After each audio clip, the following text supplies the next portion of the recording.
আল্লাহ তাআলা বলছেন উইদ্দাত লিল মুত্তাকিন, আমি জান্নাত প্রস্তুত করেছি পরহেজগার মানুষের জন্য। দেখেন তিনটা কাজ পরহেজগার। আমি জান্নাত প্রস্তুত করেছি পরহেজগার মানুষের জন্য। এক, আল্লাযীনা ইউনফিকুনা ফিস সাররাই ওয়াদ দাররাই ওয়াল কাযিমিনাল গায়জ ওয়াল আফিনা আনিন নাস। সচ্ছল হলেও দান করে, অসচ্ছল হলেও দান করে।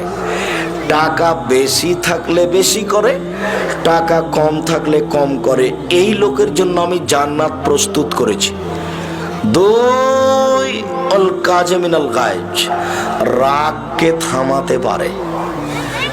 রাগকে থামাতে পারে যে আমি আল্লাহ তার জন্য জান্নাত প্রস্তুত করেছি। লাইসা শাদীদু বিশুরা, আছাড় দিয়ে ফেলে দিতে পারলে মানুষ শক্তিশালী হয় না।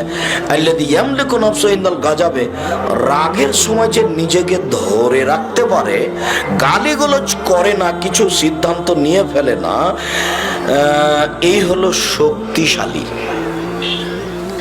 সবচেয়ে শক্তিশালী কে? সবচেয়ে শক্তিশালী ওই যে রাগকে ধরে রাখতে পারে। তিন, ওয়াল আফিনা আনিন নাস, যে মানুষকে মাফ করতে পারে। অধীনস্থ কর্মচারী, স্ত্রী ভুল করলে মাফ করতে পারে যে আমি তার জন্য জান্নাত প্রস্তুত করেছি। মনে থাকবে কিনা? তিনটা কাজ করে যে আমি আল্লাহ তাদের জন্য জান্নাত প্রস্তুত করেছি। এক, ধনী গরিব যে অবস্থায় হোক দান করতে পারে। দুই, রাগকে থামাতে পারে। তিন, মানুষকে মাফ করতে পারে। আমি আল্লাহ তার জন্য জান্নাত প্রস্তুত করেছি। মনে থাকবে না মনে হয়? দেন তো, নিজে নিজে বলেন তো দেখি। এই ছেলে তুমি বলো তো। ধনী গরিব সব অবস্থায় দান করতে পারে। দুই,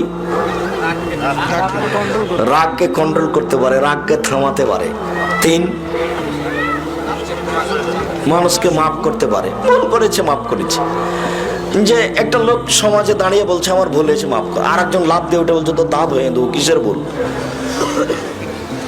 এইটা নয়। তো এই তিনটা কাজ করে যে আল্লাহ বলছেন আমি তার জন্য জান্নাত প্রস্তুত করেছি, ওর জন্য আমি জান্নাত রেডি করেছি।